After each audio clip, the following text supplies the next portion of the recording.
네, 잠시 끊어서 하고 있어요.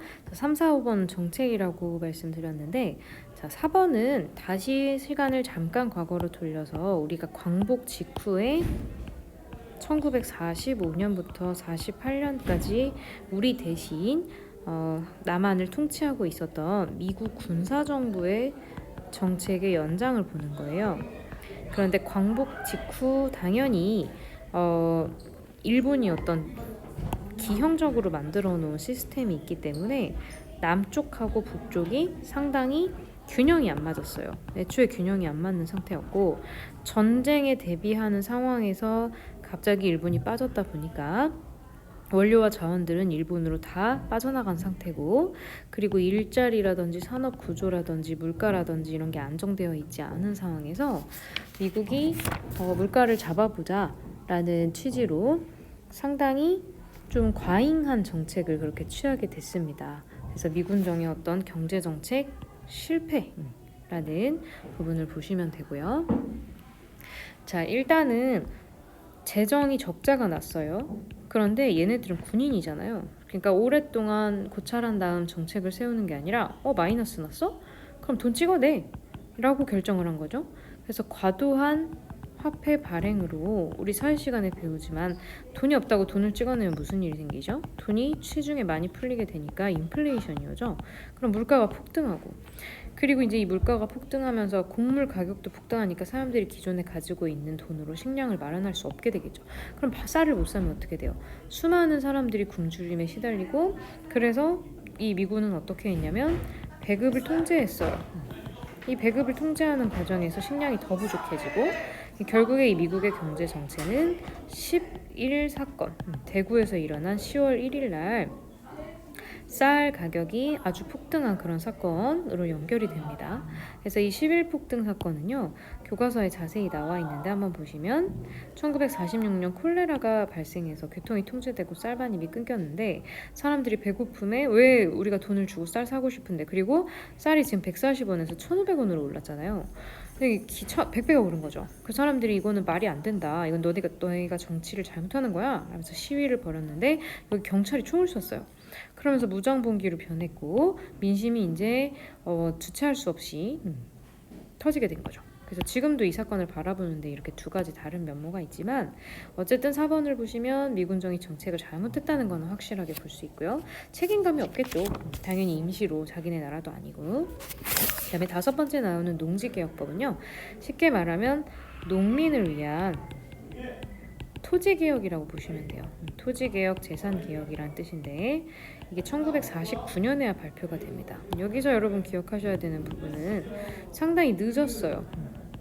왜냐면 광복하자마자 해결이 됐어야 되는 부분인데 1945년에서 해결 안 돼서 49년까지 지연이 됐고, 이것도 완료가 안 돼서 나중에 6.25 전쟁 끝나고 나서 완료가 되게 되거든요. 그래서 이 농지개혁법 제정한 것 자체도 늦었는데, 여기에서도 안타까운 부분이 뭐였냐면 땅을 사들일 때 정부에서 돈을 주고 사들이고 돈을 받고 땅을 가져가는 이런 형태로 실시가 됐어요. 선생님 뭐가 나빠요? 라고 생각을 할 수도 있겠지만 농민들 입장에서는 이 일본한테 뺏겼었던 땅을 당연히 돌려받, 우리 토지조사 사업 이런 걸로 되게 불합리한 과정인데 합법적인 것처럼 그렇게 땅을 빼앗겼잖아요. 그래서 농사를 짓는 사람이 땅을 소유해야 된다는 생각이 경자유전입니다. 정도전 공부할 때 나오는 건데, 사실 조선시대에서부터 나오는 건데 유학의 원리이기도 하고요.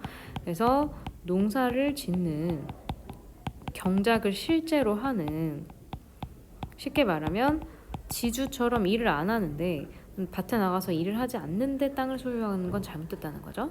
그래서 농사를 짓는 당사자가 토지를 소유해야 한다 라는 그 원칙이 바로 이 경자유전의 원칙입니다. 여기는 괄호 안에 좀 다시 쓸게요.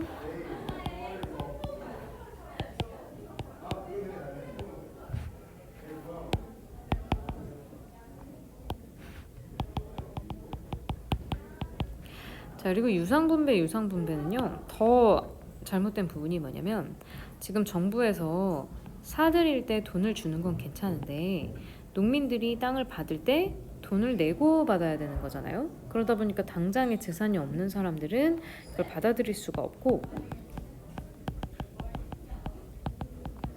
그리고 밑에 그럼 정말 돈이 없는 경우에 균등 상환한다. 상환은 여러분 빚을 또는 채무를 갚다라고 할 때 상환이라는 단어를 사용하는 거거든요. 농작물로 갚으라는 거예요. 5년 동안 농작물로 갚으라는 원칙이고, 그리고 이제 농민이 아닌 사람의 농지나 3만 제곱미터를 넘게 가지고 있는 농지는 정부가 사들인다. 언뜻 보면 문제가 없어 보이는 부분이지만, 여기에서 지금 빠진 부분이 뭐 산이라든지 들이라든지 이런 부분은 제외됐어요. 그래서 범위가 좀 북한이 실시했던 토지개혁에 비해서 범위가 좀 좁았다는 점이 다르고요. 그리고 1950년 3월에 실시돼서 농지를 얻게 된 농민들은 전쟁 중에 이제 이 땅을 정리를 하지 못했기 때문에 1953년 이후에 북한 쪽에 굉장히 호감을 갖는 그런 원인이 되기도 합니다. 왜냐하면 마무리를 못한 상태에서 6.25가 터지거든요. 그래서 아까 말씀드렸듯이 전쟁으로 처리가 좀 지연됐다 라고 생각하시면 되겠어요. 자, 그럼 마지막으로 여기 뒷부분에 또 있네요. 농지의 국한, 아까 선생님이 설명한 그 한계 부분이죠. 그래서 농민 중심의 토지 소유가 다소 약간은 실현이 되기는 했지만 산이라든지 들이라든지 등은 제외가 됐고, 그리고 가장 중요한 친일파가 소유하고 있던 토지의 몰수가 안 됐어요. 이렇게 처벌이 제대로 안 이루어진 거죠. 그다음에 농민들 부담스러워해서 다시 소작농이 생기는 측면도 있었다고 했고요. 자, 북한은 지금까지 5번까지 살펴본 것이 남한 정권이고요. 6번은 북한 정권에 대한 내용입니다. 가장 다른 점이 미군정이 아니고 소련 군인들이 다스리는 소군정이 실시됐다는 지점이었고요. 얘네들은 간접 통치를 했었는데 소련군과 합의가 된 인민위원회에서 행정권을 발휘를 했었습니다. 해서 이 이름을 우리가 한번 적어보시면 북조선 임시가 빠졌네요. 북조선 임시 인민위원회라고 하는데, 이 위원회가 1946년 2월 달에 김일성을 위원장으로 조직해서 남한 쪽의 개혁하고 다르게 무상몰수 무상분배의 토지개혁을 실시합니다.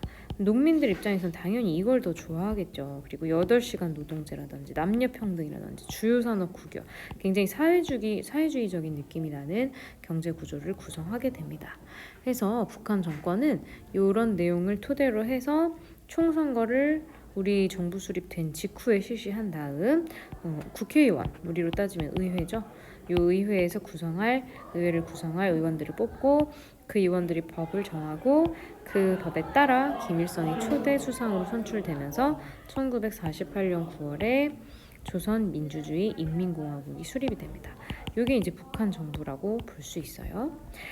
자, 남한과 북한의 정부 수립 과정을 알아봤고, 아무리 중요해도 지나치지 않은데 지금 요거 정리해서 한 번 더 올려드리도록 할게요.